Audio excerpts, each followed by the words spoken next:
walaupun hidup di kota Jakarta Timur, aslinya orang kampung. Orang kampung persis seperti ini. Kalau ada acara makan itu benar-benar suatu yang sangat istimewa dan berharga, serta benar-benar bisa dinikmati. Pak Erwin yang terhormat mewakili Bapak Wali Kota Romo, saya izin mendahului berdiri, dan para tokoh masyarakat, adik-adik pemuda, ibu-ibu, saya bangga. Ibu-ibunya ada 55% kalau saya hitung dari tadi. Artinya kepedulian terhadap membentengi anak-anak kita yang akan menjadi calon generasi emas Republik Indonesia ini berada yang paling utama adalah di pundak atau di tangan ibu-ibu di rumah. Bagaimana supaya tidak terpengaruh bahaya penyalahgunaan narkoba. Saya ada sedikit slide sini. Tadi sudah diwarning oleh mana nih Pak? Sudah diwarning oleh moderator, katanya cukup 10 menit. Padahal slide-nya ada 103. Nih Romo, 103, satu slide dikali 5 menit, berapa jam kira-kira gitu. Tapi saya pertegas saja, cepat, tidak usah perkenalan lagi. Namanya sudah dari kemarin sore dipampangkan. Sudah cukup kira-kira ya. Ini lewatin aja ini.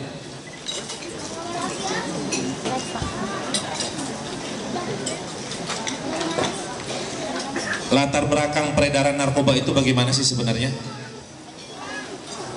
Penyalahgunaan dan peredaran gelap narkoba atau narkotika itu merupakan suatu yang telah ditasbihkan oleh bangsa ini sebagai keadaannya sudah darurat. Kenapa darurat Bapak Ibu sekalian? Bahwa menggunakan narkoba itu, yang lucunya di Indonesia ini senangnya justru yang digunakan itu golongan 1. Padahal golongan 1 di dalam undang-undang itu gunanya hanya untuk penelitian dan ilmu pengetahuan, tidak untuk dikonsumsi. Saya kalau sudah melihat ini anak-anak kecil ini yang menjadi tanggung jawab kita Bapak Ibu.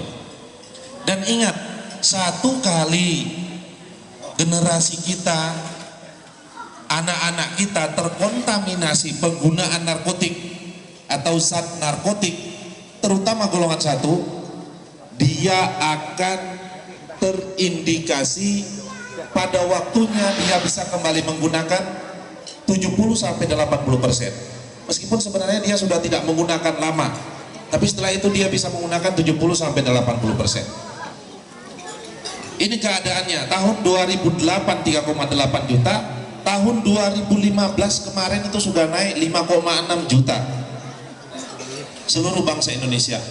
Bapak Ibu sekalian, hasil penelitian Pusat Penelitian dan Kesehatan Universitas Indonesia bekerja sama dengan BNN, hari ini Bapak Ibu kita menghirup udara tadi pagi, bangun jam 4 atau 4.30 sampai besok pagi kita bangun jam 4.30, ada 33 sampai 50 orang masyarakat Indonesia, generasi muda kita meninggal sia-sia karena narkoba. Itu penelitian. Ini saya bukan mau mencoba mengeri-ngerikan, tidak, tapi disitulah bahayanya, disitulah efeknya. Karena narkoba itu adalah racun. Sekali lagi saya tegaskan tadi, golongan 1 narkoba yang sering kalau diberitakan itu sabu-sabu, ekstasi, ganja. Itu zat kimia narkotiknya hanya untuk penelitian dan ilmu pengetahuan. Bahkan yang diberikan kepada ibu-ibu, maaf ibu-ibu, kalau ngelahirin terus disesar, kata dokter harus disesar, kan dibius. Ada yang dibius Bu, ada yang disesar melahirkan, itu pakai zat narkotik Bu, dan itu golongan 2, dan itu pertimbangan keras dari ahli, dalam hal ini dokter serta dokter ahli anestesi. Jadi penggunaannya itu bukan main-main. Itu golongan 2 bahkan. Yang golongan 1 malah dimakan. Apa enggak kalau kita jalan-jalan sekali-sekali Pak Johannes, ada warga MPI dibawa Pak ke RSKO, rumah sakit ketergantungan obat. Secara fisik dan visual, kalau melihat keadaan orang yang sedang, bukan sekarat, Romo, bukan sekarat, tapi nyaris seperti orang sekarat, orang yang sedang menahan adiktif, lagi sakau kalau istilah anak mudanya. Bagaimana dia sedang dilap sama orang tuanya, sedang dimandiin, sedang disuapin, karena dia sudah, dunianya itu seolah-olah sebenarnya sudah tamat, tapi dia diberi kesempatan oleh negara untuk berobat di situ. Jadi kalau secara visual bisa kita lihat itu kontaminasi golongan 1. Nah, golongan 2 termasuk yang saya sebut tadi itu, narkoba atau narkotika, jenis narkotika yang terkandung di dalamnya yang diberikan dengan rekomendasi dokter.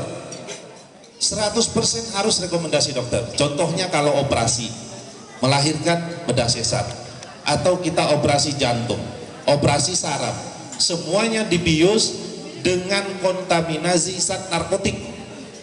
Karena memang kita ditidurkan. Nah, zat narkotik itu ada yang sifatnya adiktif, merilekkan badan, halusinogen. Yang salah itu sebenarnya bukan narkotikanya Bapak Ibu sekalian. Yang salah itu adalah menggunakan. Sudah tahu golongan 1, mungkin belum tahu orang-orang nih, sabu-sabu dan ekstasi itu adalah golongan 1. Ada 82 jenis golongan 1 yang tertera di dalam Undang-Undang 35 tahun 2009 tentang narkotika. Itu tidak untuk konsumsi sebenarnya, tapi yang dijual di masyarakat bahkan sampai ke pelosok desa, justru itu yang banyak. Kenapa kita mau terkecoh dengan orang yang serakah? Serakah dalam arti mereka mencari keuntungan. Untuk Bapak Ibu ketahui bahwa bahkan sebenarnya dikasihkan atau diberikan kepada anak-anak kita sekarang ini, saya gemes jadinya kalau ngomong seperti ini, dikasihkan, diberikan secara gratis, seolah-olah anak kita dijadikan aset.